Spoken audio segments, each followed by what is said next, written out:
experiences and the opportunities that can be found in the countries where they reside in or where they are currently studying.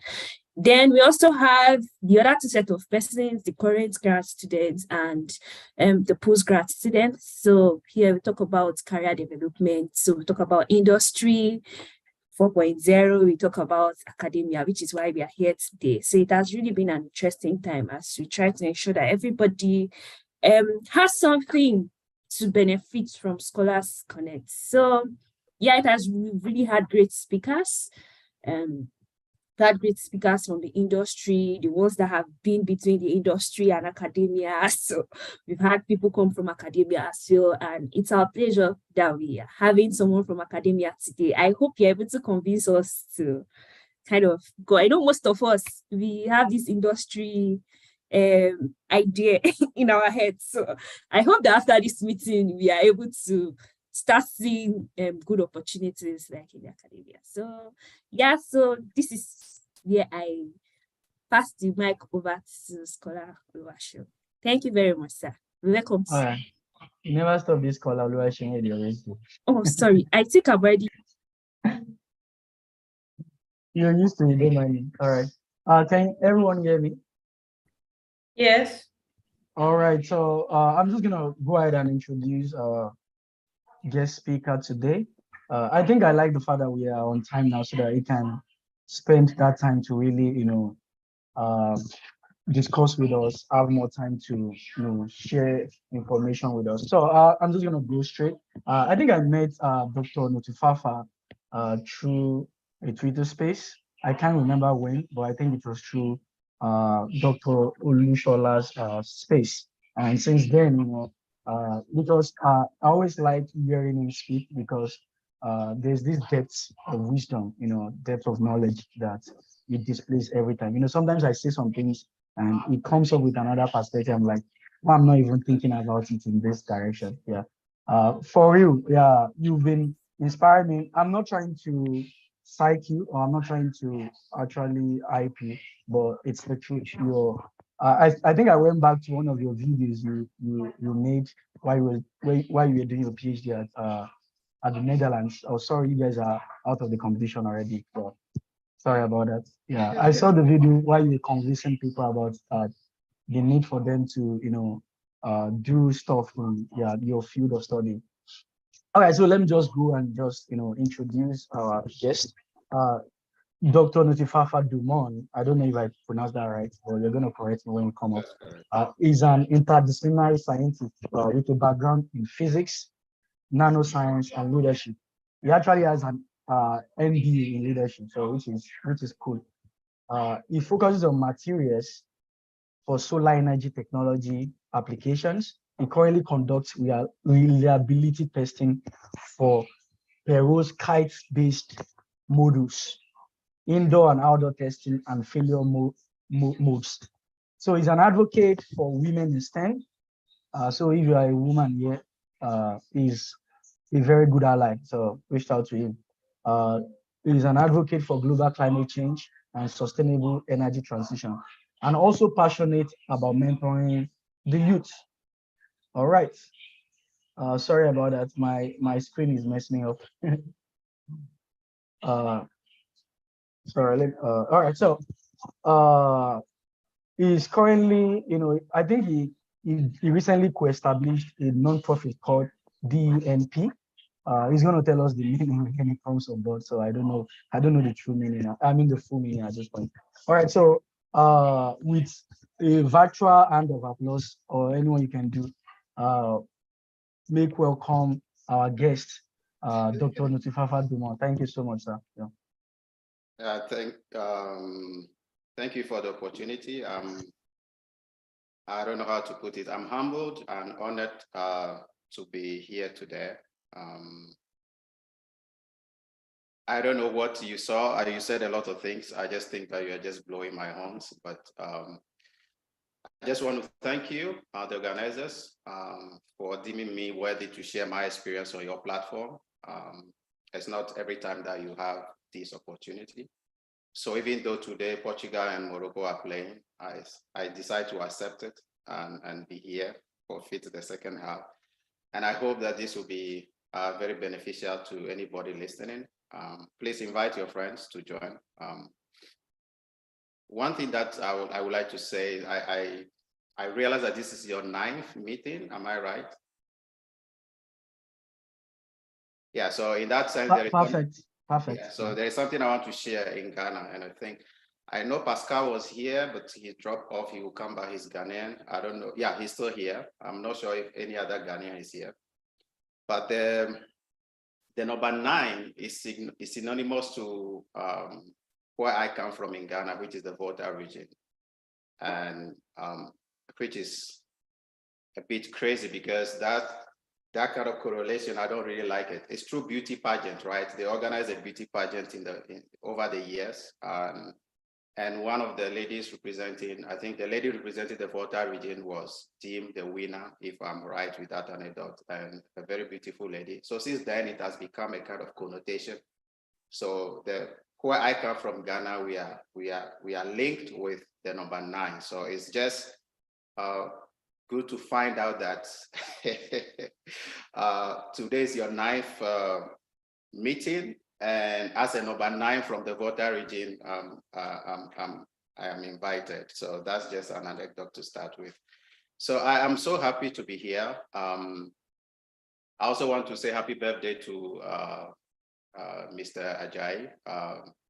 And I know I saw a lot of movement on Twitter. And I know you wanted to support a lot of people, but you ended up having 8 people. So I would like to support by this platform, support 2 more. So if you have the next 2 that you have, or your to make it 10, because 10 seems to be a reasonable number than 8. So let's get in touch and get that done. All right, thank you, sir. Yeah. That's your birthday gift. Thank you so much. I really appreciate it. Yeah. I'm not sure what I'm supposed to share today because so it's probably I would like to share 3 whatever I want to share into 3 main areas, and I hope that works. I would like to say a little bit about my childhood and how that moved me to where I am now. And then my education, I'll focus more from my bachelor to the journey to Nigeria, which is very important. A lot of people don't know that. And I think that journey to Nigeria actually partly define who I am today. Then I will continue with the Netherlands. And then from there to now, so that will be in 3 parts. And then if there's some specific that you want me to share, you can lead, any of you can lead that, because the discussion is so open that it's difficult for me to share exactly what you want me. So you can lead me through that. Yeah.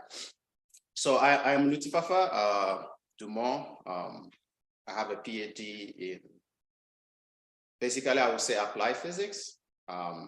It's nanoscience, but it's difficult for people to relate to nanoscience and nanotechnology across board, especially only for those who are really in the science field who really understand what nanoscience and nanotechnology is. We are still trying to understand that. So just to be in touch with the grassroots, I would call it a PhD in applied physics. And my main research was then on organic photovoltaics, and I usually say organic electronics, and I look at the field of photovoltaics. As you know, silicon is a dominating material, but then we want to look at other materials that are environmental friendly. So we look at organic solar cells. By then, when I joined the PhD in 2015, the field of organic photovoltaics is deemed to be dying just because of how competitive it became stagnant. New material could not be found to move the field from, because in terms of photovoltaics, if you really follow the field, everything is focused on efficiency. So if you can get material that can get you high efficiency, which here I'll quickly explain, the efficiency the photovoltaic cell is a medium we use to convert the sun, the radiation of the sun, into electricity. So basic form. just to give a background to the audience, right? So how well you can use this device to convert the sun radiation into electricity is what is called the efficiency. So the amount of radiation that is coming and the output that you are getting in terms of electricity, if you do that ratio, gives you the efficiency. So people are pushing for higher efficiency then. And it became stagnant because they could not get new material to move that forward. So when I joined, I was like, well, if that's how the field is going, let me look at the other aspect, which is photo degradation, stability and issues. So I started from there just to tell you, just to define myself, right? But I am born in Aflao, which is in the Volta region, as I alluded already in Ghana. If you know Ghana very well, then it was 10 regions. Now we have 16 regions. And from there, I was fortunate. I always say that, fortunate that we moved. It's an unfortunate event, but for me, it became fortunate because my grandfather was sick then, and they needed a place that is quieter for him. And as a visionary leader he got a land and built a house in Togo, which is like a neighboring country to Ghana, which is a Francophone country. So we moved there.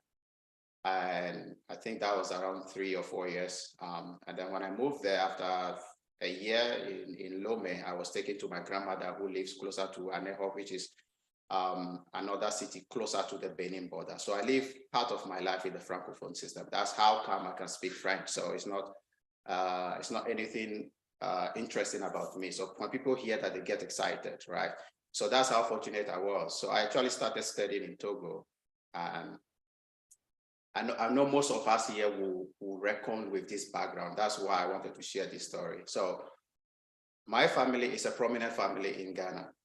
But then my part of the family, the nuclear one, is not prominent, right? So my family is connected to one of the biggest political party in Ghana, which is NDC, because my uncle got married somebody to the woman whose father is actually the composer of the Ghana national anthem. So you can't imagine the kind of heritage that comes with that connection. And they are heavily linked to the opposition party as at now, the National Democratic Party, which is led by the former Jerry John Rawlings, somebody I really reckon with because of his philosophy. But I mean, some of the things he did was not so good for Ghana. So in that sense, we kind of have a prominence in the political arena and in Ghana. But then from the nuclear party, you know how African families are, so very much divided. So we live in a very modest place. And that has taught me over the years, because I have to move with my mom sometimes, cross the border, go to Ghana, go and sell some stuff for us to survive, because my father wasn't having a job then. But the good thing is that the reason why I'm saying this, I also believe that the background you get from your family, the home you come from, forges you to become who you are. Though my father didn't have a job there, he made sure that we, the children, were upright, right? I was the most stubborn of my siblings. That I have to be very honest with you. I like playing football. I would run out of the house, go and play football, back from school, whatever football is going on, I join, you know. By then my mind wasn't, but he made sure that we respected the rules, right? So we keep to our books. He introduced me to playing football. That's one of the fights I have with him today, because I feel like today I should be playing for Ghana in the World Cup. He trained me. He's a heavy duty welder. So he actually made goalposts from his work, brought home and trained me how to run, how to dribble, all those cones. And when I began to enjoy it, he said, no, you have to go to school, you know? So that was a dilemma. And so that balance of my mother providing the income from the house, and my father being the backbone of the family, making sure that we move forward, was what actually forged me. So fast forward, I have to move to Ghana in 2000. So after all those struggles, going to the market, selling with my mom, so I learned few things, you know, it's the resilience. It makes you aware of the limitation that you have as a family and when to make decisions. So I grew up in Togo, did mostly all my education in Togo, actually went to the university. And even though I've not achieved anything in Togo in terms of the university, I'm proud to say that we were the cohort of students that changed the name of the University of Lomé. It initially was University of Benin because it was serving Benin and other countries. And now at our time, all those countries have their university, right? So why should we call it again University of Benin? So through our movement, we changed the name. That's the only achievement I had there. And I have to move out because of the political arena under the late Eyadema. Those who know that story know how it's still. So at a point in time, after those movements, they decided to raise the school fees from 5,000 to 50,000. So you can imagine the percentage change. And I realized that with that amount of money, my siblings cannot go to school. So I decided to move back to Ghana, which was a tough decision then, but that was the best decision I think I've taken. So with that, I go to Ghana, spend three years toiling around Accra, teaching French. That's when French became handy in the high school. And for me the idea was to make money and go back to school. And this is where this story sharing becomes very important, because the type of friends also you move with makes you or defines you. So when I joined TIFA, then I have 3 friends. I'm not sure they're on the platform, but I will mention their name today: Peter Edu, David Nogbeonu, and then John. John is a seaman. This is one of the richest friends we have among, because the guy, people who work at sea, the type of money they get, you cannot compare. So at that time, the 4 of us became like, we are from different families, different background, but we were moving because we shared the same vision, right? So we were moving as a group. So we had a meeting where we all share our vision with each other, what we want to achieve. And I told them I would like to go back to the university in 3 years' time, after I work as a teacher for a French subject, save some money and go. Lo and behold, I bought the university form in the 2nd year of my teaching. So you have to buy it a year ahead. And then when I finally got the admission, I was sacked from the school. That's another story. Those who want to know that story, we can share later. And then I became jobless few months before going to the university. And all the 3 years I worked, I could only save 200 Ghana cedis. Those who are in Ghana know what 200 Ghana cedis is. So at our next meeting, I remember 2 of my, because then John has traveled because a seaman, he got a better job, he's traveled overseas. They called me and told me, they remember 3 years ago, I said, I'll be going to the university after 3 years. So where am I at? And I was like, I got admission, but I don't have the money, so I don't think I'll be going. Then one of them said, if you want to get the money before you go, you will never go to the university. Go, the money will find you. And this is an advice I've never forgotten, because then I was alone. I was living on my own. I left my parents, all my siblings back in Togo. I was alone in Ghana. So that's how I took the courage, went to the university. I have to go and talk to people, all the beg for money, all of that. So fast forward, that made me the physicist I am today, because I went to the university to study physics. And the reason why I'm very particular about mentorship, so that gave me the opportunity to define what DEMT is. It's a company I formed with my wife. We registered in Ghana. It's called Damini Ejuneji. Our idea is to look at 4 pillars of the African society, which is education, research, leadership, and energy. Energy, we put it in a way because energy can be defined in so many ways, but what we meant there is science, right? So under that, the first action we took was to have the Damini Ejuneji Mentorship Program, which is a program for Africans with Africans. So I have a network of 40 young professional scholars all over the world that are grooming, like mentoring other Africans. So most the people we mentor are only from Africa. We have like people from 12 different countries where we groom them outside what they would have learned in the classroom. So that's them there. So in doing that, the reason for doing that desire has been there for 10 years. I never had a mentor, right? At the university, for us, because of how the society is, it was even difficult for me to knock on my professor's door. But I met a professor that has actually transformed my idea about what a physicist should be, because this is a guy who has gone to Cambridge, very intelligent, but doesn't behave the normal way we think physicists behave, which is bushy hair, not taking care of their dressing, like, you know, that kind of image we had for physicists, the hardcore physicists, and mostly the fact that they can only end up in the classroom. So he showed me a different aspect of that, and he became, I would call it a role model, somebody I look up to.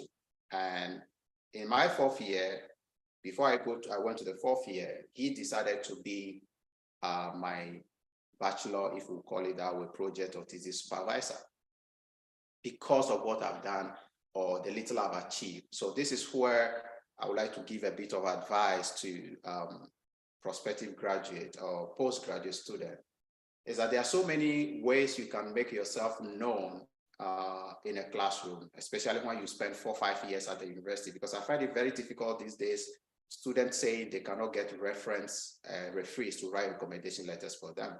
That is one of the most important things you would need when you want to go for postgraduate studies, right? So there are 2 ways. It's either you are vibrant in class. Somebody like me was never vibrant. I joined in the 2nd year because I came from Togo. My level was judged 1 year higher than the people who graduated from the high school in Ghana. So instead of going to the 1st year, I went straight to the 2nd year, which is difficult because you join a different education system. You've not done the background course that you're supposed to do in level 100, and you have to catch up with the background. So in class, the only thing I can do to make myself known is to perform. And for me, that was tough because the 1st year I had like, 1st semester of my 1st year, which is level 200, I had 1.6/4, which is like, if you get below 1.5, you're going home. But from the 2nd semester, things start changing, right, over the years. And then I ended up having a 3.3, which is a 2nd class upper.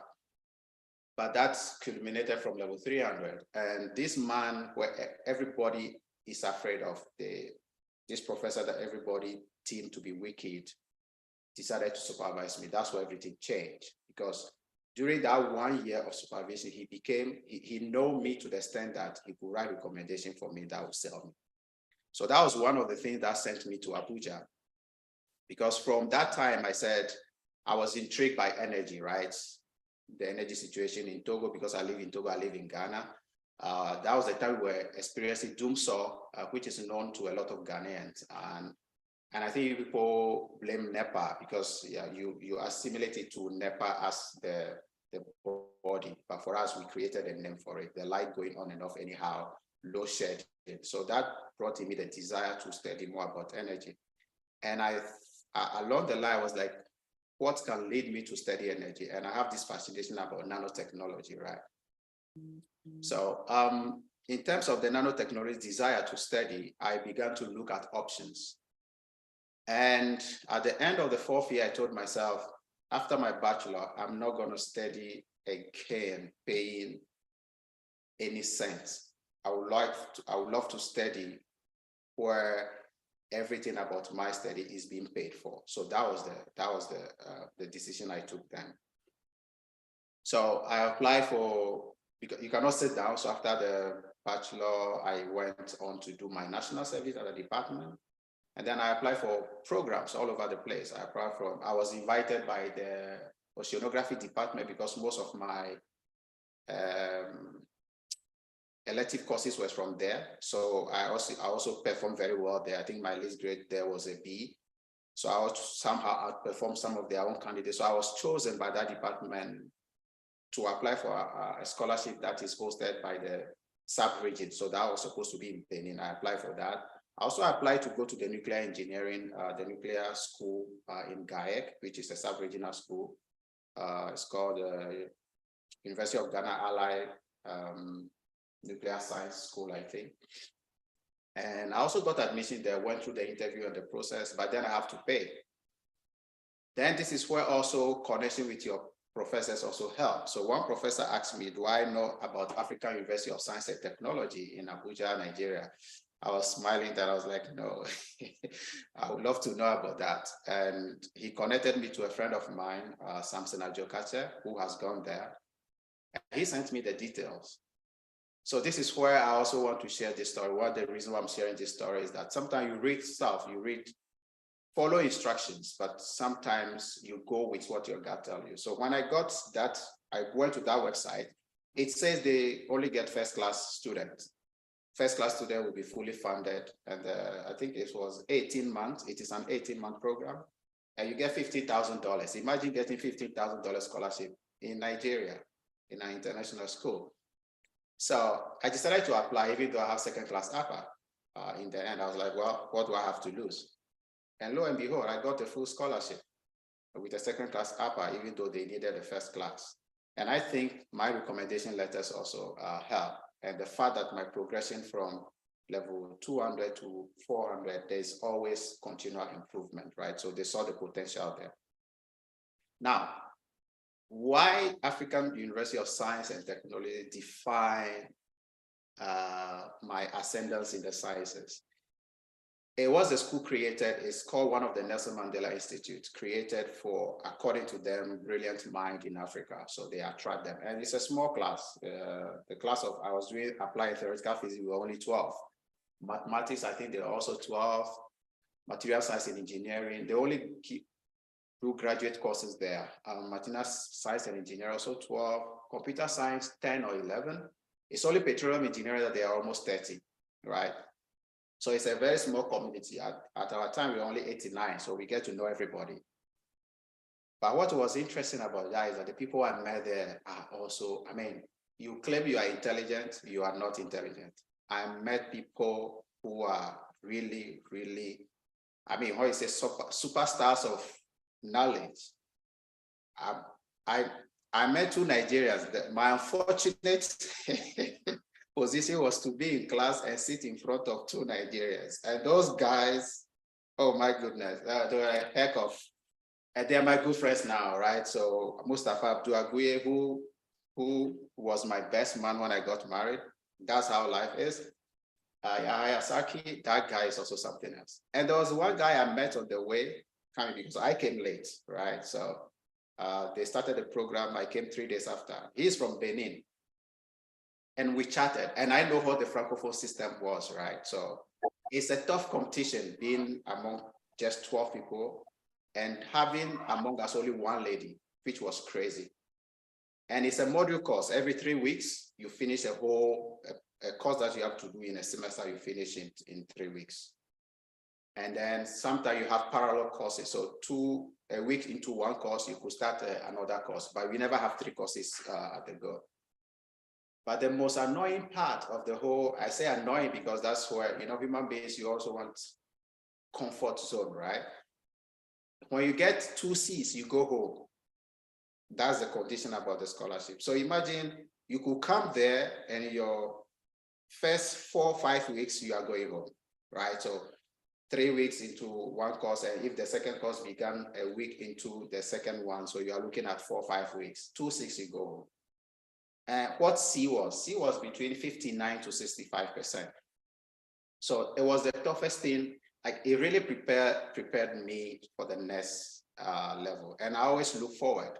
So going there for me was a stepping stone. I wanted to do nanoscience, as I've always said. So as I was there, right after the one, I think we started in July, somewhere in November, December, I started already applying for my next scholarship. And that's why I got to know about the University of Groningen in the Netherlands. I Googled the best universities in the world to offer me nanoscience and nanotechnology. And funny enough, the 4th link was University of Groningen. I've never heard of University of Groningen before in my life. So I click on it and they don't offer nanotechnology, they offer nanoscience. So I was like, well, why not study the science behind the technology? So I decided to apply. At that time, a university I've never heard was classified in the top 120 of the whole world. And the institute that offered that course is classified in the top 10 in the world. So sometimes your efforts send you to places that you are not aware of. So I've applied, I was invited, it was one of the most beautiful opportunities for me. And if not for Nigeria and the type of lecturer, because most of the lecturers or professors who came to teach us came from abroad. People came from University of Delaware, National Renewable Lab, Penn State University, you can mention them, and also eastern part of the world, so Japan, Eastern Europe that people don't respect a lot. I have professors from Romania and Bulgaria. I mean, it was a blend of, professors that train us. So for that opportunity, I have to travel actually to the Netherlands for the interview. So the flights were paid for. So that's the reason why I sometimes talk a lot about the Netherlands, because there's a lot of opportunities that people don't know about. And when I posted this, one of my former professors, a woman who has always been fighting for women in science, I posted this on LinkedIn, the program, and she commented, and she was like, make sure you talk about the Top Master program. So if you allow me, I'll spend 2 minutes to talk about this program. Now, somebody will ask me why after a master's in Nigeria, you want to do another master's. It depends on what you are chasing in life. For me, the master's in Nigeria was very good, but was too theory driven, right? Even my research was theoretical, and I wanted to do something practical. I want to be in the lab. My next step was to be in the lab and know what the lab is about, because I've heard a lot about labs. I've not seen any extraordinary events throughout my career, from University of Ghana to AUST, even, which was an elite school then, in terms of lab equipment and doing real research. So that's what drove me. And I try to advise people that getting 2 masters does not make you redundant. It only really pushes you if you know what you want, right? So Top Master in nanoscience has been and is the best masters in the Netherlands for the past 7 years. And there is a reason for that. The reason is that their selection process is really rigorous. It's just like Erasmus. The number of students they get is very small. So we were the largest batch at our time in 2011 to 2013, we were 15. But usually the intake varies from 3 to 10, right? And it's a scholarship base. Once you are admitted, you get the scholarship. That's why they don't joke with their admission process. So they buy a ticket for you. They offer you accommodation for the 2 or 3 days. Usually it's just 2 days you spend there. You arrive today, you have your interview the next day, you leave the next day. So imagine somebody spending money on you, buy a flight ticket for you to bring you there just for 1 hour interview. And that 1 hour, you give a 10 minutes presentation about any subject of your choice. And then you go to 50 minutes grilling about questions about, so I'm going to mention the subject so that people on the platform who have those backgrounds can begin to look at this project, at this program, because the admission process is open as of now. They grill you in organic chemistry, and I think inorganic chemistry, and then also solid state physics, quantum mechanics, and a bit of mathematics. So those are the 5 areas, because those are the core of the Top Master in nanoscience. They have those few Top Master in the University of Groningen. I think they have 3 or 4 of them that come with the scholarship, and the Top Master in nanoscience is the most gruesome one. Now, why is it that tough? I'll give you an example. I remember when I went, I encouraged Mustafa, whom I know from then Abuja, to apply. I also now invited Samson, who showed me what AUST was to apply. I spoke to few people to apply. 4 of them applied. And all of them went through the AUST program. They were all invited. So this is why I also feel proud about the AUST program. And so those of you in Nigeria who haven't known or heard about AUST, it's also an institution you need to be looking at. They were all invited, but only 2 of them were selected. And I was so happy because I think, oh, I've done well. I've been able to bring 2 of my colleagues on. Then the following year, another guy from Nigeria came. And I think some of you may have heard his story. Oluwaseun was one of our Twitter spaces. He's now working at Brookhaven National Lab. He was invited twice for that interview. Flight ticket was paid twice, but in the end, he didn't get it. So the selection is somehow, but you have nothing to lose. It's one of the best opportunities you can get. And apart from that, University of Groningen has its own internal scholarship called the Eric Bluemig Scholarship that is supposed to help the third world. When I say third world, it's not just Africa, but it helps people from, I know Africans, Ghanaians, and Nigerians who have been on that scholarship. Mustafa was on that scholarship because I advised him to apply.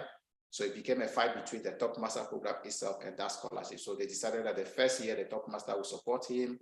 And the second year, the Eric Bluemig Fund would support him. So he was lucky, and he got even more money because Eric Bluemig gives you like $1,200. And the Top Master scholarship gives euros, and the Top Master gives you around, at our time, 750 euro. That is around 2011 I was talking about. So a lot of opportunities in the Netherlands, and especially University of Groningen. And this program, if you have a background in physics, a strong background in physics and chemistry, please look at the Top Master in Nanoscience. And at that time, what was my strategy? I've realized I've competed a lot in my life, and this is my second master's. So my focus was not much on being the first in the class. So sometimes you need to define what you really want. So this is the reason why I'm sharing this particular story. So I look at all the people I was in class with. I was the oldest, to be honest with you. With what I've gone through, I was the oldest. I was around 27, 28 years then. And because of things that happened in Togo, losing 6 years in between my A levels and going back to the university. So that, and I've been in class with 19, 21 year students. And I was like, I look at it, I was like, no, I'm not gonna compete, you know. That doesn't mean I didn't perform, but I didn't compete to be the first in class. My focus was more on understanding the practical aspect of what we were taught, and then how I can grasp the best of the skills in the lab. So that's how, in the end, I think I graduated with 7.3 over 10. People graduating with 8.5, even 9 over 10. But then that didn't stop me from continuing, right? So that was basically my journey to the second part. Then when that story finished, about to finish in the second year, there was a program called Master of Art, or what Jay said, MPA, depending on how you want to call it, but for me, it's Master of Art in Leadership. And I told myself, I would like to have I've been in various leadership positions, but it would be nice to add that aspect, the theory and what we learn about, which is very interdisciplinary. So I applied for it. It's open to all the students at the university. You have to apply, compete. And in the end, 60 students were chosen from the application and the essay that we wrote to be part of that program all over the breadth of the university. So you have people from medical school. I was the only one from the Top Master program. And I was the only African. So you can also imagine what you go through, the reality of being in that environment and still being on your own and trying to perform and stuff like that. So all this I'm saying sounds easygoing, but it wasn't, okay? There was a time I nearly went home during the Top Master program. That's the truth. I nearly gave up. Because it wasn't easy. The way the course is going, my brothers and sisters, it's not that easy. But with perseverance, luckily for me, that was a Friday. So a Saturday, Sunday came. Then Monday, I came back to myself. I was like, people wanted this opportunity. They didn't have it. And you have it, you want to let go. So that's how I ended up doing the Top Master, the leadership program. You don't pay for it once you are. That's also the fortunate thing about it. So some of the things I did was very fortunate. Once you are in a regular program, you don't pay for that program. But then the condition is that you need to be successful in your main program to get this degree. So even if you do very well in the leadership program and you fail your courses, you will not get that degree. So luckily for me, on the same day, I could graduate with the 2 masters. And then I decided to go home because there was no opportunity. And a lot of people didn't understand that. That is one thing also I wanted to share today. If you go through some of the things I go through, it teaches you to appreciate yourself and respect your boundaries, right? I could have stayed in Europe easily. A lot of people questioned me my decision of leaving, but I didn't have any opportunity, and I don't want to be a burden on other people being on the road. So I went back to Ghana.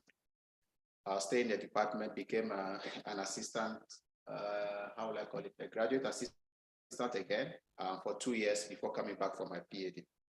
And the rest is history. The PhD program went on, and it was one of the best time of studies, I would say. My PhD was one of the best experiences with all its challenges, but I feel like it's one of the studies I really enjoyed. And from that, I got a PhD and I moved on. My wife, I got married in between. And there's also one thing I would like to say about that is that if along the way, so I met my wife when I was in Abuja, but the relationship didn't start until we all moved to Europe. She got Erasmus. She actually applied for the top master program. She wasn't taken, but later on she got Erasmus. And people do talk about distance relationship, struggling with it. And I also want to say here, maybe I was one of the lucky ones. We have our challenges, temptation all over the place, but we were able to keep our relationship going.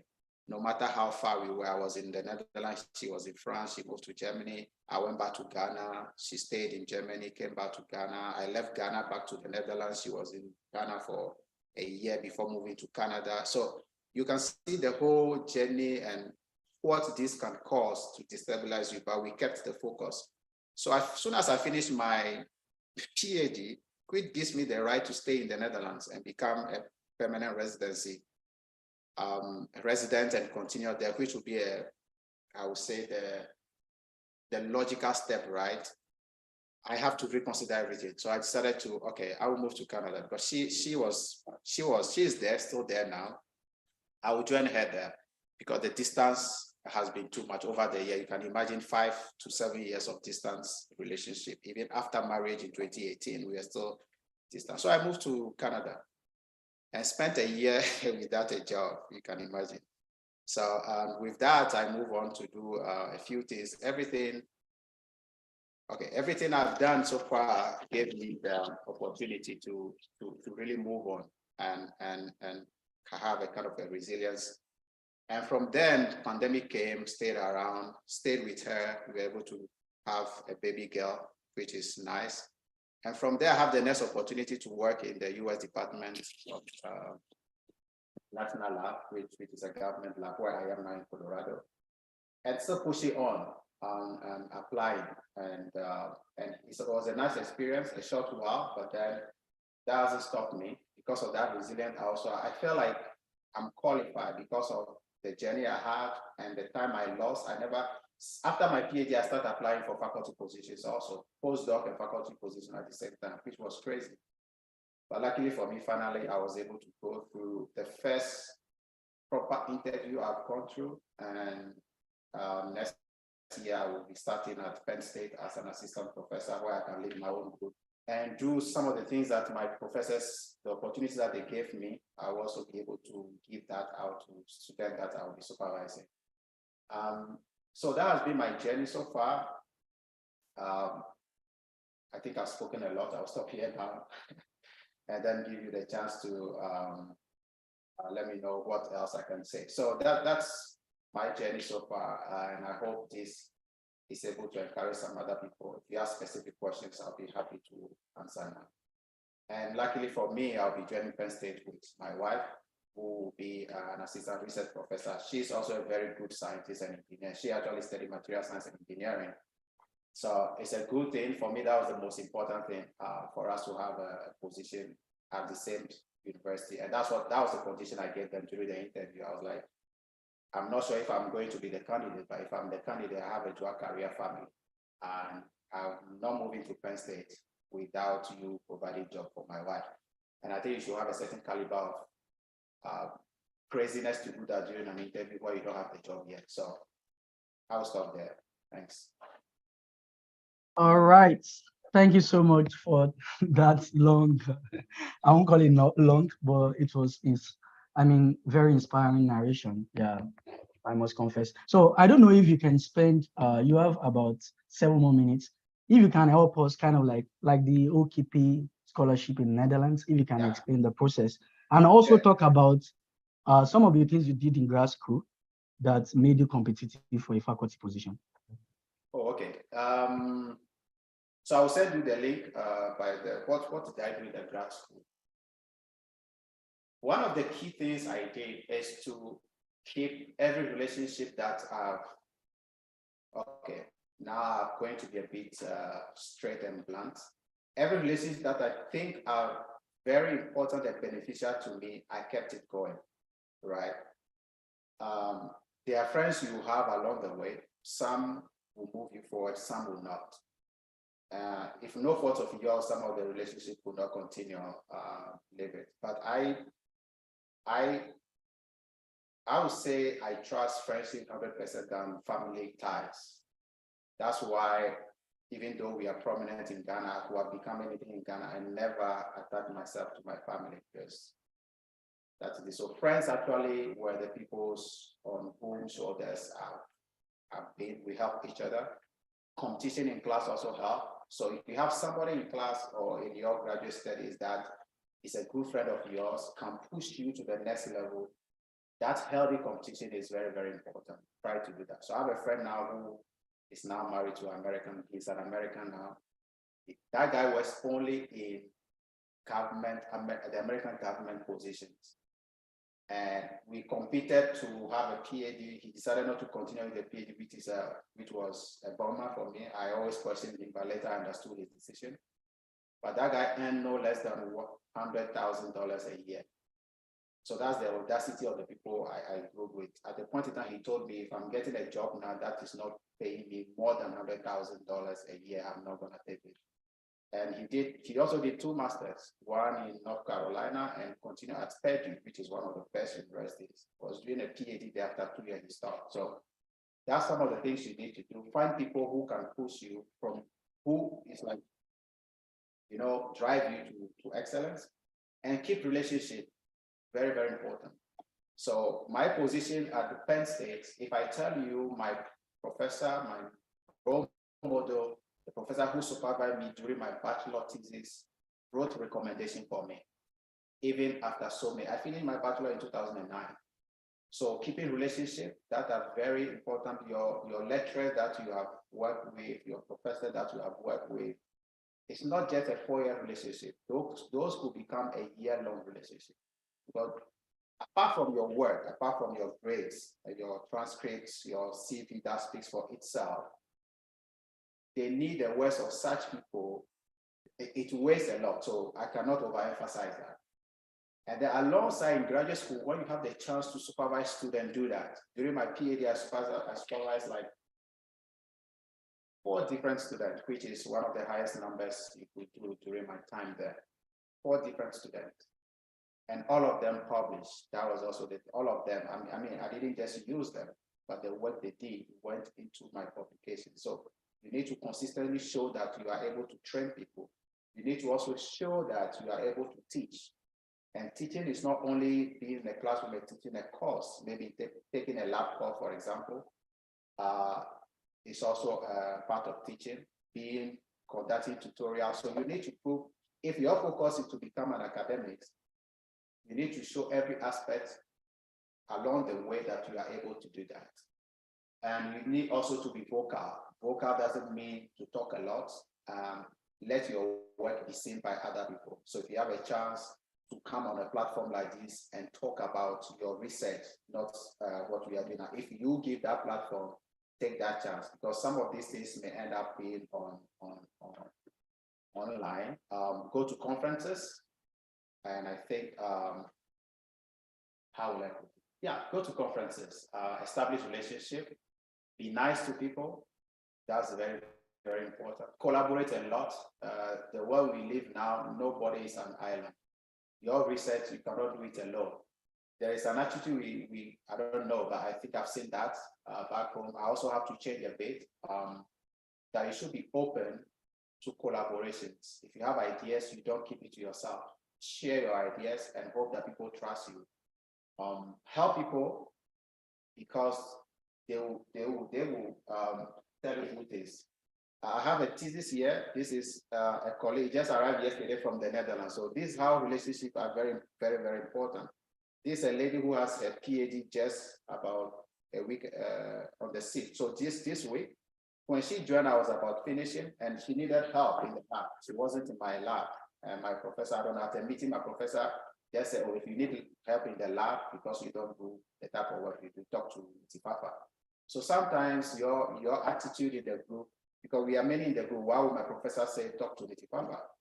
So that's how we got connected. And I published a paper with him through that, even though a year after I left the Netherlands. So these are the few things I would say. I don't know if you have any specific, but those are the things you should be doing if you want to be competitive. And yeah. All right.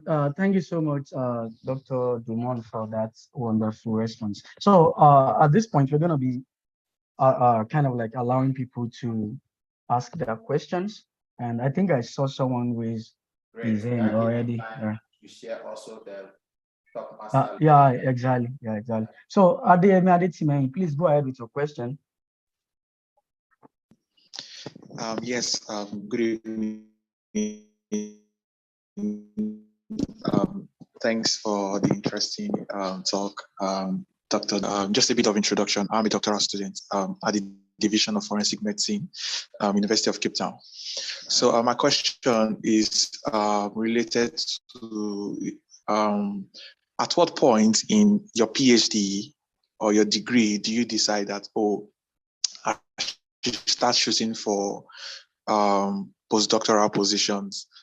Is it like the first year, the second year, or at the time wherein you're about submitting your thesis, or at what particular point do you think it is most appropriate for you to start shooting out applications for example, faculty positions or postdoctoral position? I would really appreciate your insights on that. Thanks. Adeyemi, thank you for your question.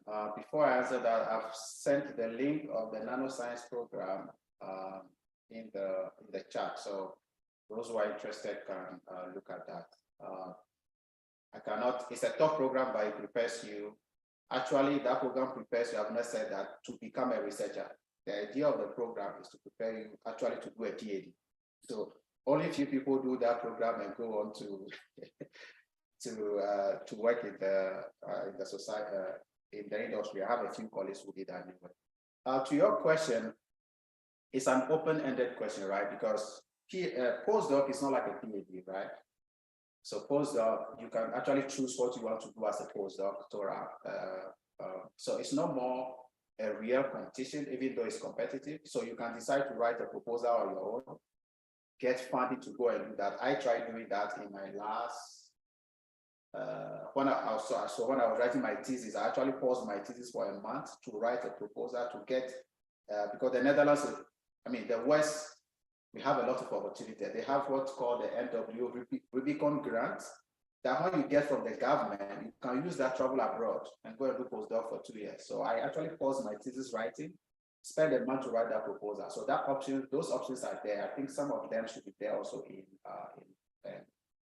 in South Africa, because I feel like South Africa and maybe Tunisia or some part of the northern part of Africa are the best in terms of education and the opportunities that they have.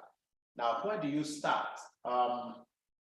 It's tricky. I can tell you anything, but it also depends on how your PhD is going, right? If your PhD is not going great, and you cannot. So let's say everything is going great, and then you know that my PhD was 4 years. When I'm 3.5 years through, I know I'm gonna finish.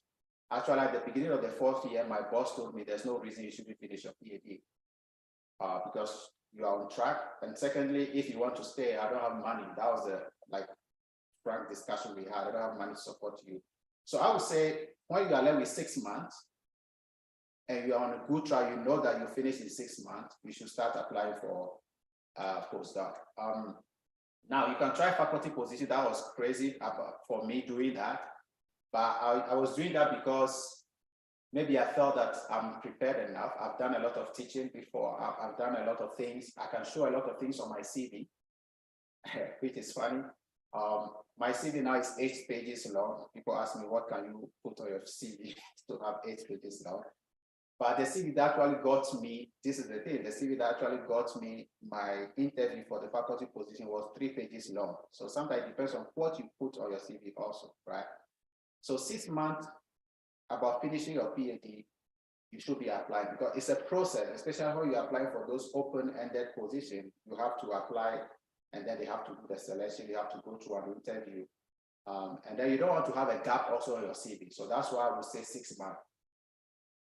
Now, I will also say probably a year left on your PhD, but probably that would be too long, because some people will want you to start. So if you know the starting date of some advert, some ad will tell you the position you have to start at this time. That also determines when you should apply. So if you are in your 4th year, beginning of the 4th year, and then you know you finish at the end of the 4th year. I'm saying 4th year because my PhD was 4 years, sorry. So some people's PhD are 3 years. So irrespective of that, a year finishing your PhD, when you have positions that are a year away from that date, you can still apply. Now, bear in mind that it's competitive. Once you get the offer, you can negotiate. Once you get the offer, you can always negotiate your start date, right? They will say start in April. Then you can say, oh, I want to start in May, June. You give reasons why. So I would say 6 months left, you should begin to apply. I would advise to focus more on postdoc than faculty position, because these days postdoc has become a business model. So sometimes people question people's, how will I call it? People's ability to become a faculty if you don't do a postdoc. While I was applying for the faculty, I also applied for postdoc. So I have like 3 years postdoc now. A year beginning from my former university, because I have a year contract. Then I moved to Canada to do another 1 year position there. And I'm now in NREL. NREL it's not really important, because I had the position at the same time getting the NREL position. So if you have a chance to do a postdoc, do it. We have a case now in Penn State. The lady had a PhD, applied for a faculty position. She was good, but because she didn't do a postdoc, they took her on to do a postdoc. And if the postdoc went well and she has a reasonable number of publications, they will kind of transit her on to become a faculty. So sometimes it also depends on the university they are targeting, the pedigree of the university, and which area you are targeting. So that's it. I hope that helps, that answers your question. Yeah, thank you very much for that. Yeah. All right, thank you so much, Dr. Dumont, for that wonderful response. I don't know if you have any other person that wants to ask a question.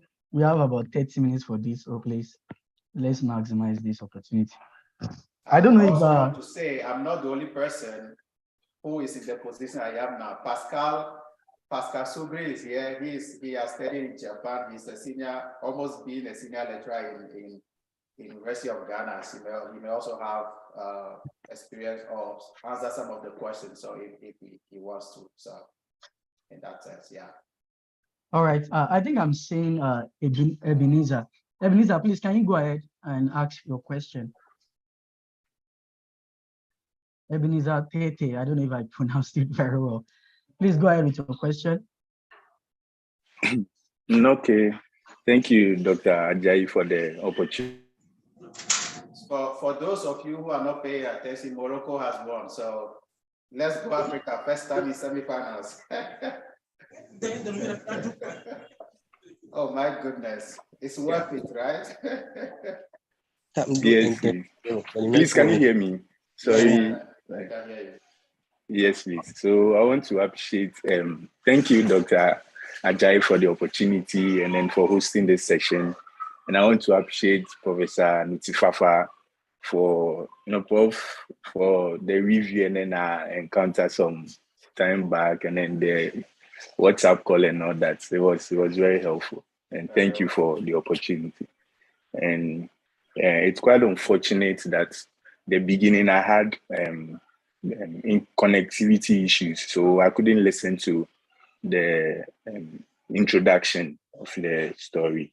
I hope I could just get the recording so that I could listen to that side, especially how the background and the other things happening, because I really like background story and then how it translates you into who you are, like a full-grown professor, actually, something we all want to be aspiring to be actually one day. So yeah, I want to say thank you, Prof. Thank you. I've really been following you and then we've been having one or two chats on Twitter and then WhatsApp. Yeah. So I appreciate you so much. And sir, my issue was, I've applied for a postgraduate position as in PhD in biomedical sciences because I'm actually a med lab scientist, and then the biomedical sciences, with your bachelor's, you can just move into the PhD in most of the schools. Sorry, so I've applied to about 14 schools in the US. And then prior to applying to that school, I had some basis in epidemiology as well, because I had some research background where we worked on surveillance and all that in infectious diseases. And I've had some online courses also with the TDR, WHO, the special arms for training on research and then teaching in research, I can say. In fact, teaching research in infectious disease. So they actually, after our course with this WHO TDR people, they opened a master's degree at the University of Witwatersrand in South Africa. So I applied to the school. Last year I applied, they had a scholarship scheme. So this year I met someone in a conference, an online conference, McGill University. They had this infectious disease conference. So I met one other WHO correspondent in there. And then once we had one or two chats, he also suggested that I apply to the scholarship again, because last year I actually I was shortlisted. So we had to write the exams. I think the exams is what made the difference, because I was new to that field. Yeah. And then this year, once the WHO correspondent also, he actually a Ghanaian also in the Asian region, he suggested that no, it's something that I've moved on to the final stage. It was just the exams that made the difference. So this year, so I should also try. So I did try, paid for the application fee and everything. And then by God's grace, I was shortlisted again to write the exam. I did write, and then it was 2 days, so that was on 8th Thursday that I received the email that I've been offered a place for the January 2023 class. But actually, with the application, the last year's on, you do apply separately. You apply to the school, and then you apply to the scholarship. So once you get it, automatically you are transferred on to the scholarship. But this time when I sent the email and everything, documentation for the scholarship, the feedback came that they are not offering the scholarship for this year. So now that this one has come, I'm just caught up in the middle, whether I should just try and then work on maybe funding myself, and then maybe going about the whole and then everything all by myself. And then with this also, on the back of this 14 US schools that I've also applied to. So now I'm caught up in between. That should I push for the South African movement? And then the South African movement is also, the class is starting in January, which is January 2023. So now I don't know how far, how I have to go about this. So thank God that this session is in. It was actually one message I wanted to send on Twitter to you in your DM, and then fortunately I realized that we had this meeting today. Unfortunately, I couldn't also join the family meeting yesterday because I had to do some rounds. So I said, no, let me put it up here, and then maybe I'll get one or two ideas as to how I should go about it. Thank you. Yeah, first congratulations. It's not easy to go through the same process twice.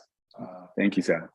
That also happened to me before. I wanted to be, I nearly become Air Force personnel when I was in Togo. So I wrote that exam twice, and I failed twice anyway. I passed up to the last stage, and then for the first time I failed. The second time I was on a reserve list, but they never came. So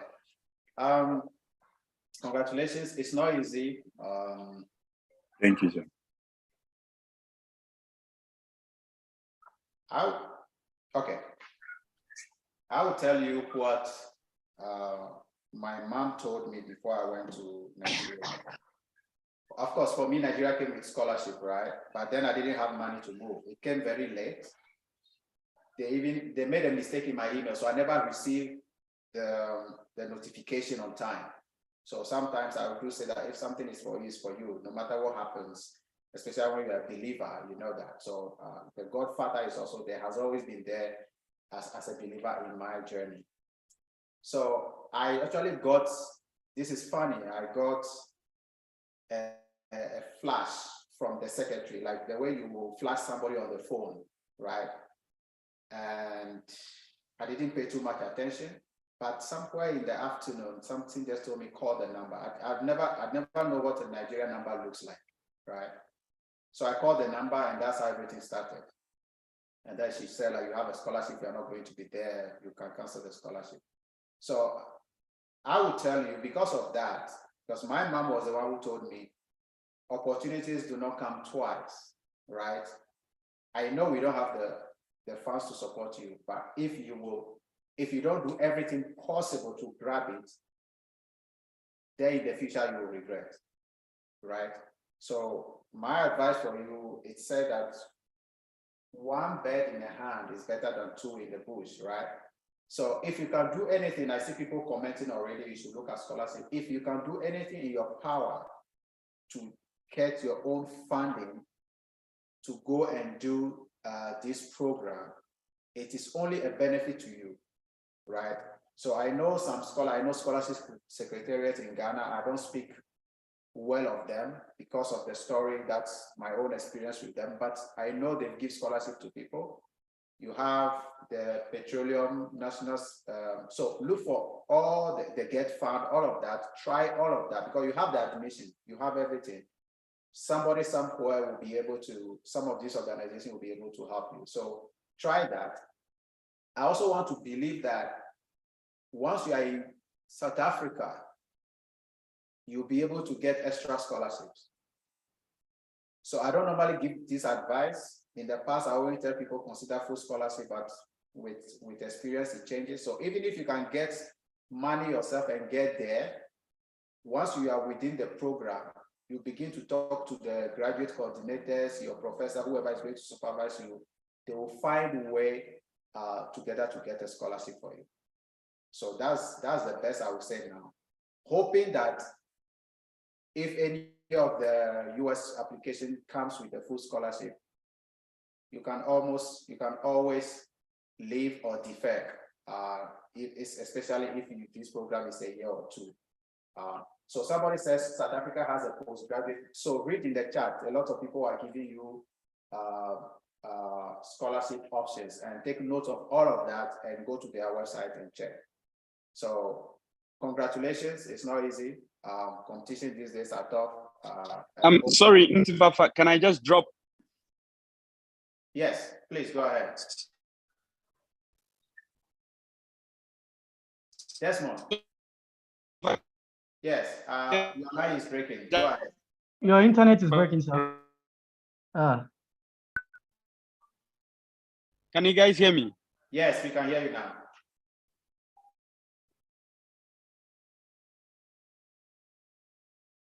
Go ahead.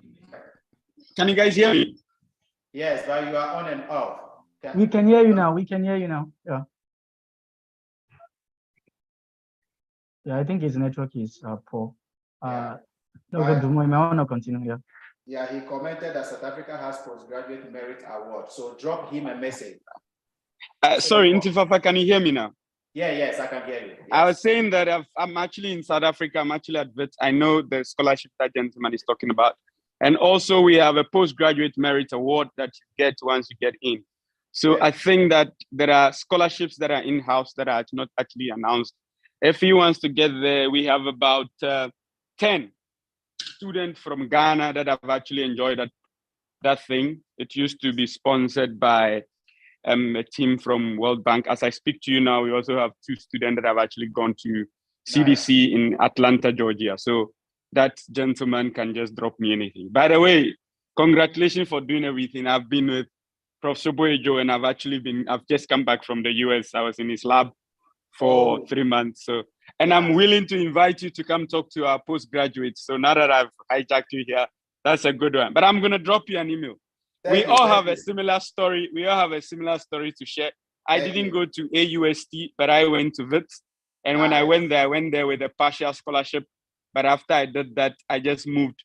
There was one day I was talking to somebody and I moved to a professor and said, I just want to see what you do. And then that became a PhD, and then became the rest is story. So at least we need to start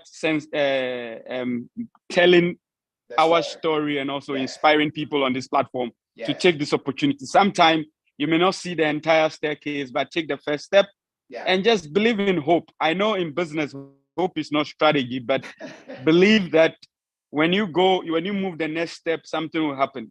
And just do that, because at the end of the day, what Africa needs is a critical mass of engineers and scientists. And it is we that are actually going to do it. And it's not going to be easy. And I want to say two things here. Pressure makes diamonds and fire purifies gold. Thank you, guys. I really reckon with all of that. Sobo Ejo was my supervisor in AASC, so we have a common ground there. I would love to catch up with you. So Ebenezer, definitely. You have all the answers, and God bless Clenham for this, and then hopefully you can continue with that. If you don't, I will tell you, if you go for that scholarship, it's a stepping stone for you to move forward. If US doesn't work, so consider that first while you work on the US. So I think you can connect with Desmond, look for him on LinkedIn, or put in your email address here. I think you have done that already, right? Oh, let's go through the chat. You have a lot of people reaching out to you, but Desmond gives you a proof that they have been able to secure funding for people to come and study in South Africa. So consider all of that and reach out to all of them. Okay. Yes, please. Please, I tried. Thank you, sir. I think there was a message from Adeyemi first, so I asked him to drop his email, and then I'll get in touch with him. Yeah. And then with this one, I was trying to send a personal email to him, but it appears his inbox is deactivated, so I can't do that. So please, I don't know whether I should. Oh no, sir. Here. Okay. I mean, yes, please. He will connect. Or rather, he's left. Drop your email here so that he will, if he's still yes, sir, will reach out to you. Yeah. Yes, please, sir. Yes, please. Sorry for that. Yeah. Thank you, sir. Yeah. And one thing I've not mentioned, I think is important, and maybe Ajayi will also echo with that. If you want faculty position, you need to publish. There's no two ways about that. You need to have some first author publications. That's also very, very important. In addition to all the collaborations, you need to have a certain number of publications. That's how the academic system is. So keep that in mind. Yeah. Yes, sir. Thank you, Dr. Ajayi. Oh, yeah, you're welcome. Yeah. I don't know if you have any other question, please. I think we still have about, if I'm not mistaken, about 8 minutes to do this. Please, if you have any other question, kindly type it in the chat box, or you can request for the mic. Hello? All right, I don't think we have any more questions. Yeah. Yeah. But so if you have any final words that you can share with us. Yeah. Okay, someone has a question, sir. Adelaja or Shegun, please go ahead. Go ahead with your question. You can unmute yourself and go ahead. Yeah, while that is going on, there was a question. Okay. Hello, everyone. I don't know if you can hear me, sir. Yeah, we can hear you. Yeah. All right. Good evening, sir. I'm Oluwasegun, a 400 level student from Federal University of Technology, Akure, Nigeria. So, thank you very much, sir. I was privileged to listen to your background story and is actually a scholarship is something I've actually been looking up to, and I've been trying to kind of get a lot of information I could get. And I also try as much as possible to also learn from others by attending conferences like these.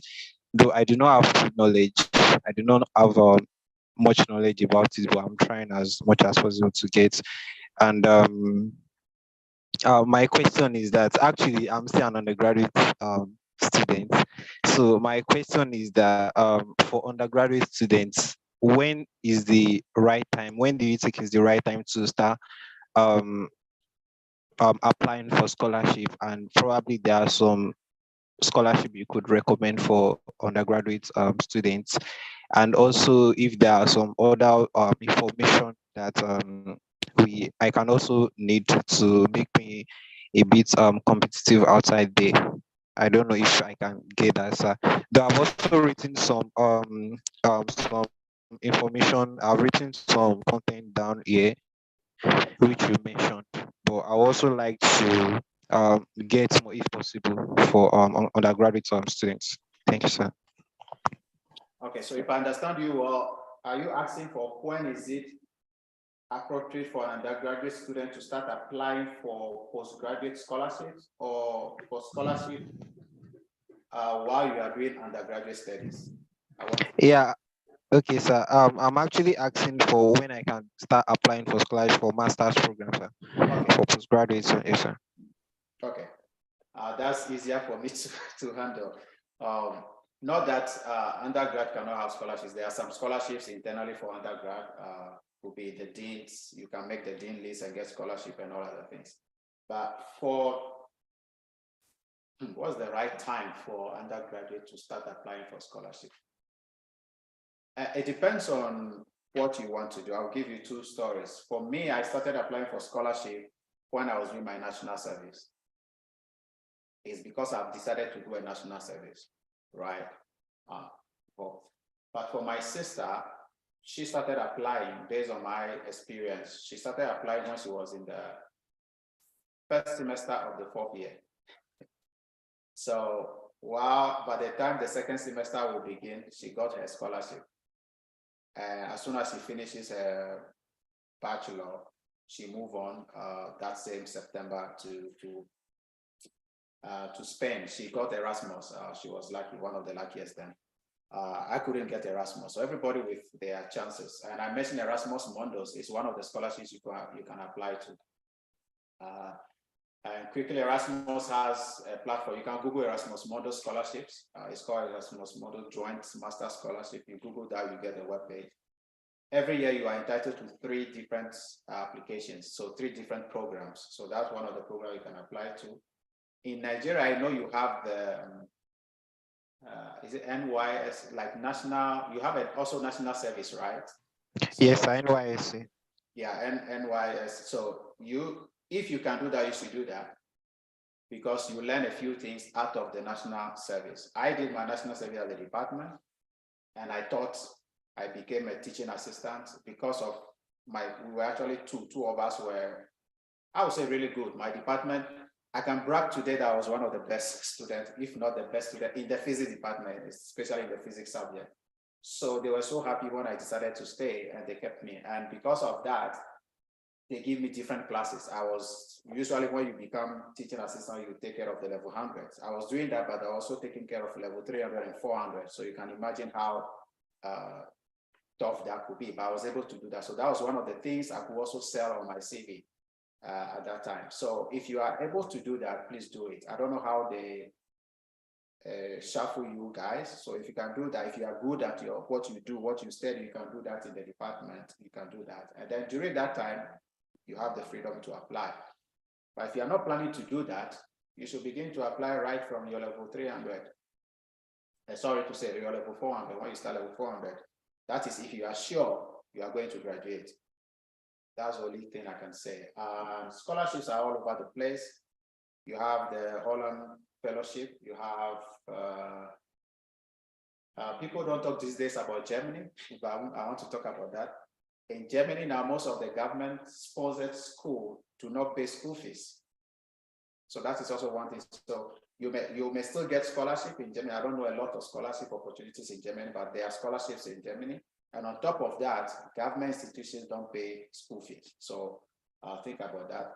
And people who can raise, I know friends of mine who did that. He just finished his PhD in Canada. He studied in Germany. At his time, he was able to raise 8,000 euros. If you can raise 8,000 euros and put in an account, you can take that and go and study in Germany. So at his time, they were paying school fees. So at this time that there's no school fees, if somebody can sponsor you 8,000, I don't know whether it is 8,000 now or 10,000 euros now, you can go and study your master's while you work. So in that case, you have to work because nobody gives you 8 or 10,000 euros for you to go and spend for free. So usually people use that to show they have money, but you have to go and work and take care of yourself and pay the person back. So that is also an opportunity.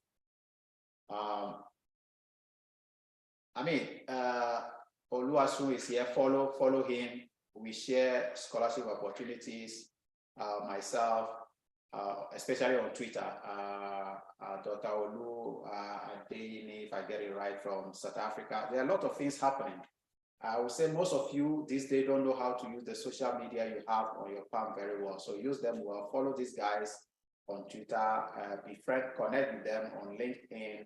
We share opportunities. Just yesterday, we were sent an email from Penn State that they are looking for my department, material science engineering, they are looking for assistant teaching professor. And they asked us to advertise that on our platform. So we do that because sometimes we are not asked, we do it. So if somebody has a PhD here, you need a PhD in material science engineering, highly qualified, can teach, and you want a job, please apply for that position. It's open assistant teaching professor for a year. You are tempting me, Dr. Domo. And it's the likelihood for it to be renewed is there.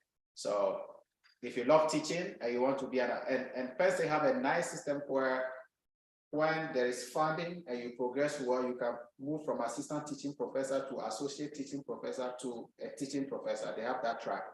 The same with assistant research professor to associate research professor to a research professor. So you don't have to do all the tiresome job that somebody like me would do when you have to have your own group, get funding, sponsor students to get their PhD, all the troubles, teach, all of that. So they have 3 ways of recruiting. So Pascal, if you are tempted, maybe you should apply.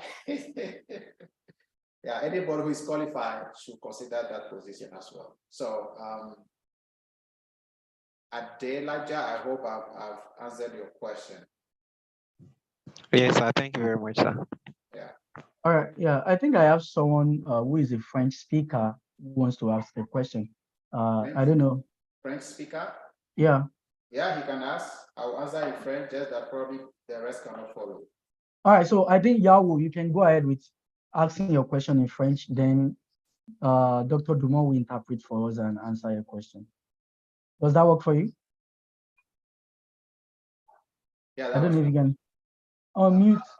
Ajayi, somebody is asking you to drop your email. I don't know if you want to do that. So. Yeah, I've already done it. Okay. Yao, can you go ahead? Don't think you can hear me. Yeah, you also you asked a question I just occurred to me that I think I've not answered. You asked me what did I do during the top master program. So one thing we were exposed to is a lot of experimental work, right? We were exposed early to research. We did a 3-month research, and you have access to a lot of equipment. So if you can make yourself get some skills. What I did, I didn't get a skill in a particular equipment, but I tried to forge a research path for myself, which my professor had never had in the group. So there are a few things you can do to distinguish yourself. Either you become proficient in a particular equipment or tool, or you define a path for yourself. And that he writes always in his recommendation for me, that because of me, we are able to forge a different path for the group in terms of research. So these are some of the things you have to do also. Yeah, please go ahead with your question. Yao, can you hear me? Tu peux poser la question, Yao.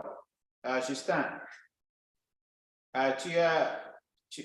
il faut ton microphone, il faut... ouais. Ok, c'est bon. C'est bon? Yeah, c'est bon, vous pouvez aller. Ok. Premièrement, merci beaucoup.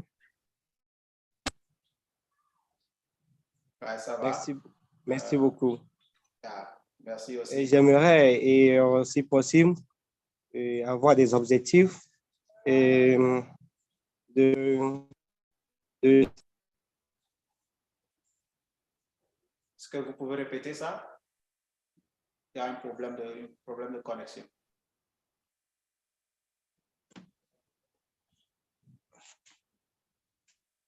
S'il vous plaît, monsieur, vous me saisissez? Oui, je vous saisis maintenant. Vous me saisissez? Ouais. Ok, merci beaucoup. Je dis merci beaucoup pour cette réunion.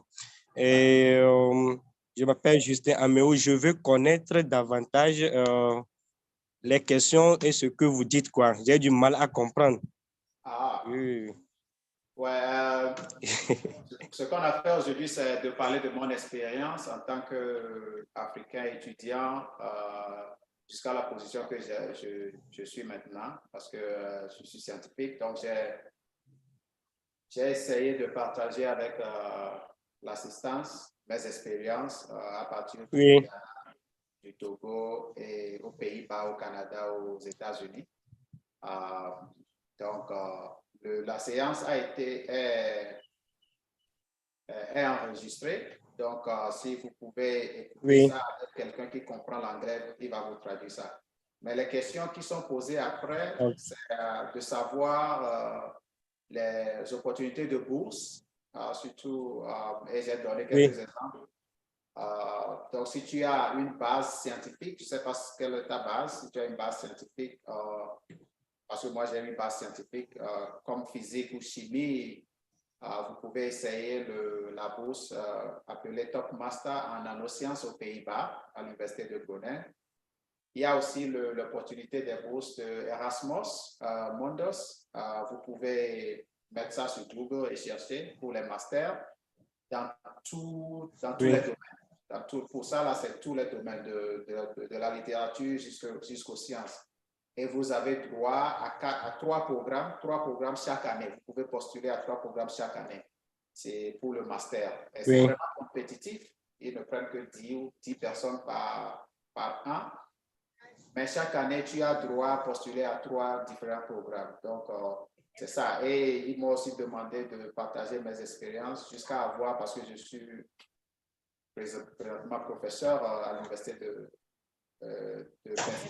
l'État de Pennsylvanie. Donc, qu'est-ce que j'avais fait durant mon parcours pour être si compétitif et arriver à cette position-là? Donc, c'est ce qu'on avait discuté. Ok, merci beaucoup. Donc, bon, est-ce que je peux un peu parler de mon expérience? Oui, si tu veux.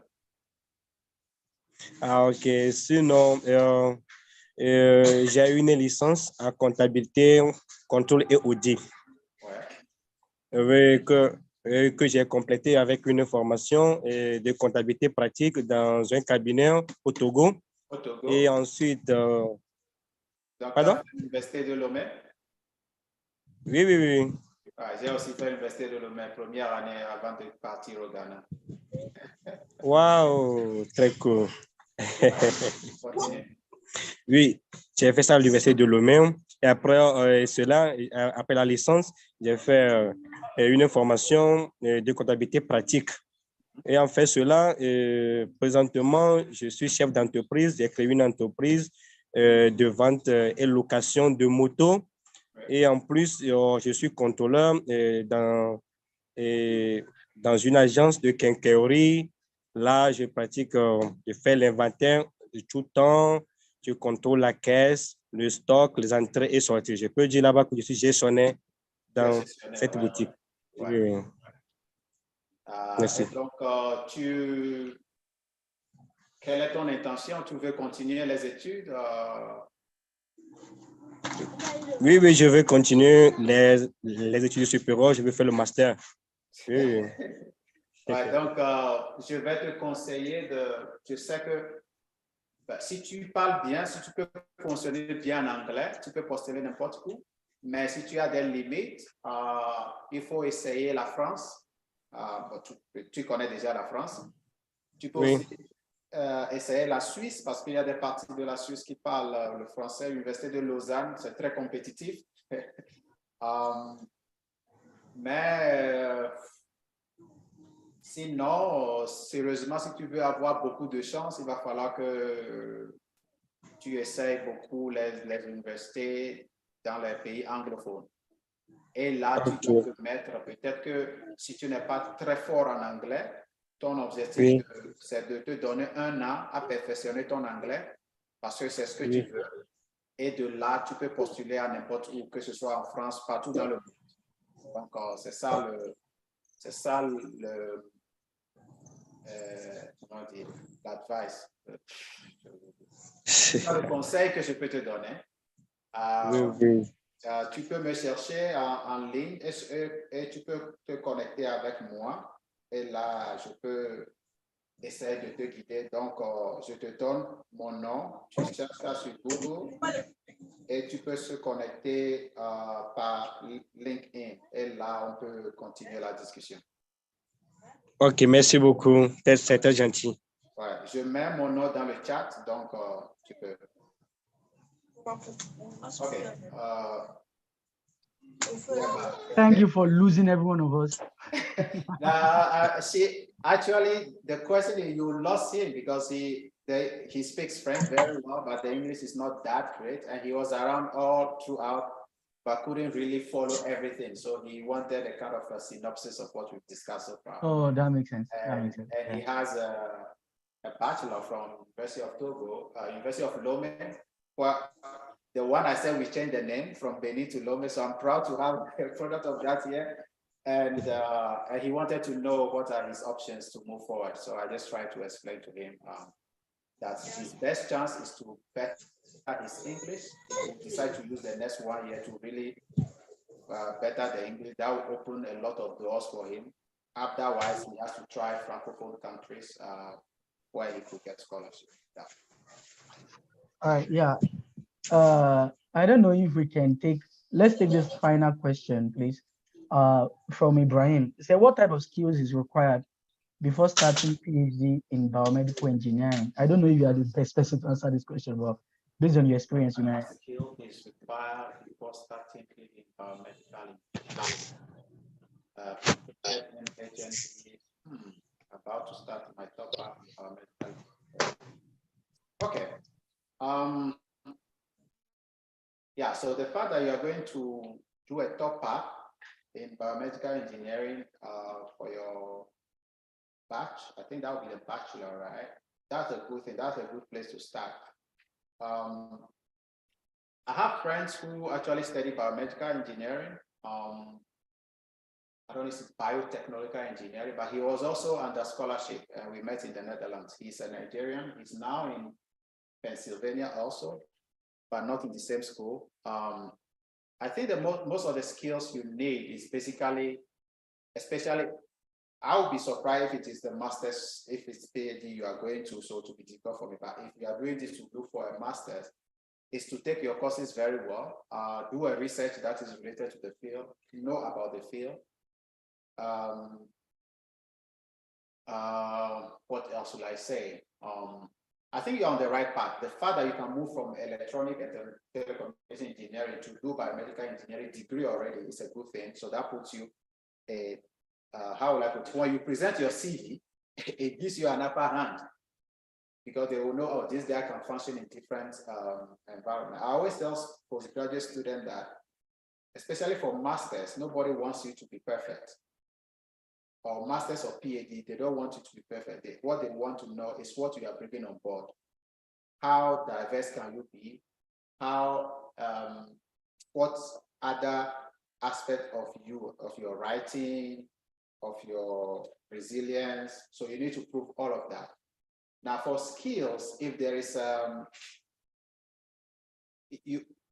you know, understanding of the subject is also a skill. People don't know that. People call that knowledge, but it's a deep, if you're deep knowledge about the course, the main component of the biomedical engineering program is a skill. Then if there is a tool you really want to use in your study, your master or PhD study, that is, in French, we say incontournable. That is a cornerstone of your study. Then you need to show your knowledge in that tool, whether theoretically or experimentally, especially when you are coming from Africa. Sorry to say that they don't expect you to know everything. They have that understanding that we have limited access to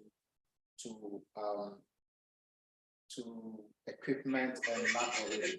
So they look at different things, I would say. And I actually, as today, I don't know what people saw, the committee saw those days before they gave some of us admission. I always say good.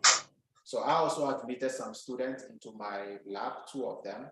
Not all of them have research lab skills, but I see a potential of somebody who is forceful, who can write well English. So some of these things can make changes. And then the environment you come from, if you can prove that despite all the obstacles, you are able to move on, that's a plus. So I don't think you need a specific skill. You need just to sell yourself when you are ready to apply for those scholarships. And especially when you have the interview. So the first part is the application, the choice, but when you have interview, that's where you make the difference. That's where you tell them, I am the candidate you have to choose. Yeah. All right, so I don't want to offend Gamma. So he asked the question, so that will be the final one, I promise. So that will be fine. So he asked the question earlier. I'm going to go back to that. So he said he did an HND in computer network management and graduated with first class, and currently in his final year doing a top up in BSc Information Technology at that particular university in Ghana. So my interest is in cybersecurity or data science, so I want to advise on what I should start doing so I could get a fully funded scholarship in US, Europe, Australia, or Asia. Thank you. Gamma, thank you for your question. I think it's also in line with Rahim's question. I think honestly, you are in one of the hot topics of education now. Data science and AI is everywhere. Even, sorry to say, even me, an old coach dog who has not lived in the era of data science, I'm expected to, at a point in time, to begin to use something for material science and engineering, right? So I think if you're able to complete your information technology studies at KTU, Koforidua Technical University, that's my home country in Ghana,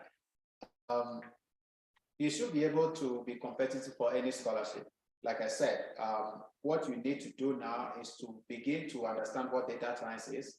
Your information technology will give you an opening into that, but you need to, let me put it this way. Everybody does anything today and call themselves data scientists. No, as a student, you need to understand what data science and AI is. You need to have an upper hand on that.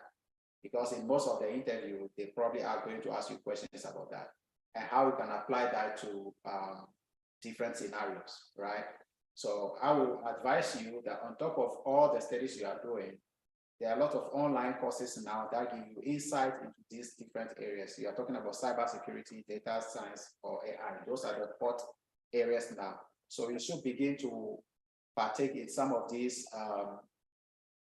online courses that gives you insight in that and how to use that for real world application.